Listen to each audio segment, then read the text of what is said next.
अगर बैठते हैं तो सत्ता में मोदी हो या कोई हो, उसको डर लगना शुरू हो जाता है। अरे ये 2 मंजलिस के एमपी है, मगर पार्लियामेंट के दो दीवार को अपनी सच्चाई से याद देते हैं। अलीगढ़ मुस्लिम यूनिवर्सिटी का मसला है, जावेद बोलते हैं कि मैंने बड़ी कोशिश की। आपके बिहार में इंजीनियरिंग कॉलेज है, वो यूनिवर्सिटी में तब्दील हो गया, तो बताओ तुमने क्यों नहीं किया अलीगढ़ का काम? आप नहीं किया काम अलीगढ़ का।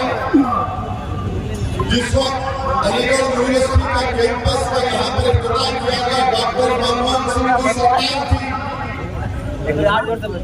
आपका वजीर आजम था, यूपीए का आपका था। जब केरल में अलीगढ़ का कैंपस मुकम्मल तौर पर बन गया, तो यहाँ पर सीमांचल के तसल्लुक में क्यों नहीं बना? ये किसकी जिम्मेदारी है, किसने नहीं किया? और फिर आप जानते हैं कि रोड का मसला है, कई रोड खराब है, जाली को उसकी फिक्र नहीं है। और फिर यहाँ पर बगैर रिश्वत के म्यूटेशन का काम होता है, क्या बताइए? हम झूठ तो नहीं बोल रहे ना। बगैर रिश्वत के म्यूटेशन का काम नहीं होता, हर काम का एक कमीशन है। कमीशन किसके पास जाता है? कमीशन किसके पास जाता है? अब आप जावेद साहब उसको भी नहीं निकाल सके, कुछ नहीं निकाल सके। और फिर साथ ही साथ आप जानते हैं कि किशनगंज का जो रेलवे स्टेशन है, पूरे सीमांचल में सबसे ज्यादा पैसा वही कमाता है।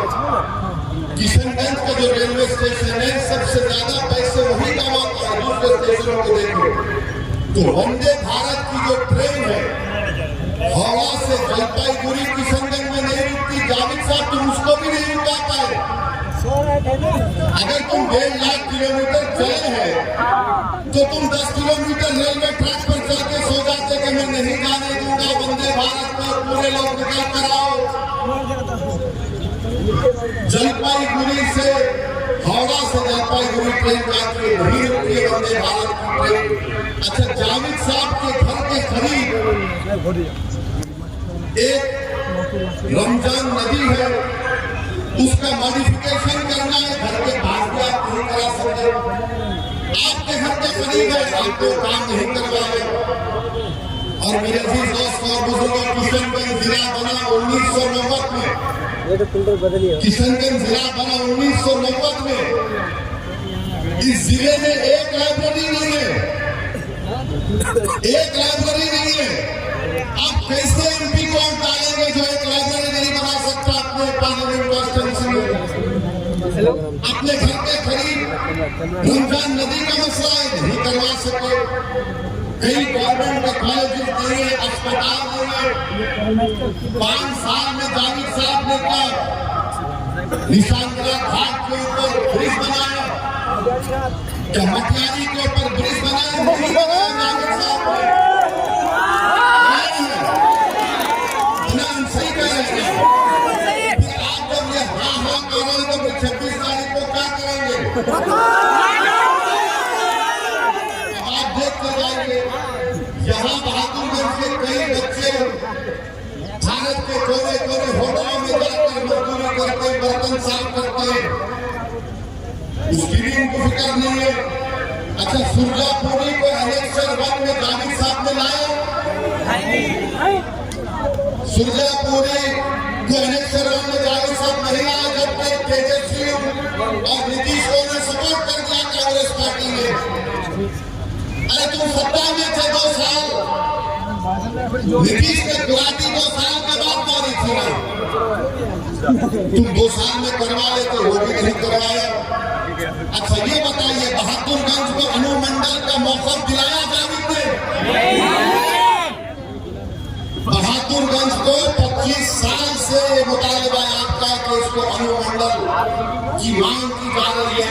आप सत्ता में थे कांग्रेस, मगर आपने बहादुरगंज का अनुमंडल का भी मौका नहीं किया। तो मेरे अजीज दोस्तों और बुजुर्गों, बहादुरगंज में बहुत से काम करवाना बाकी है। मैं मानता हूं इस बात को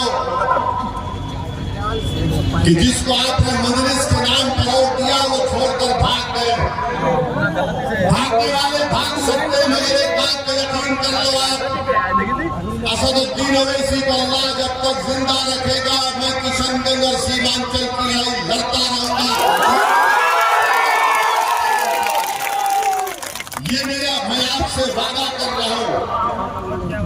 अब जावेद साहब का अगर देखिए, जावेद साहब जो है हर दिन एक दिन 100 किलोमीटर चले। मैं अख्तरुल ईमान साहब 1 साल पहले कौन सी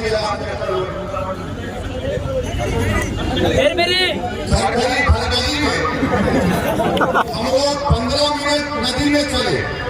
कितनी देर चले? 15 मिनट। मैं अख्तर भाई चले पूरी जनता के साथ, सिर्फ 15 मिनट। तेजस्वी के पेट में इतना दर्द हुआ कि अब ब्रिज का काम शुरू हो चुका है।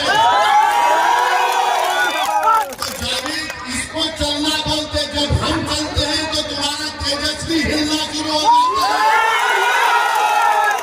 सिर्फ 15 मिनट चले तो एक ब्रिज, अगर अख्तरुल ईमान 6 महीने में 100 किलोमीटर चलेगा तो सीमांचल कहा जाएगा।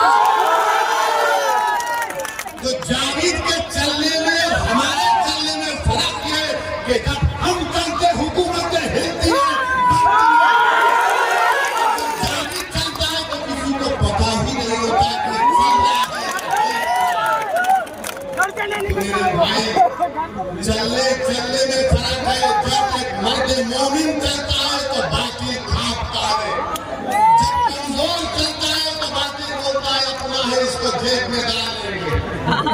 तो इसीलिए हम आपसे अपील कर रहे हैं कि 26 अप्रैल के दिन अपना एक वोट सीमांचल के इंसाफ के लिए, किशनगंज की तरक्की के लिए, विकास के लिए, यहाँ के नौजवानों के मुस्तकबिल के लिए हम आपसे अपील कर रहे हैं कि अपने वोट को जाय होने मत दीजिए।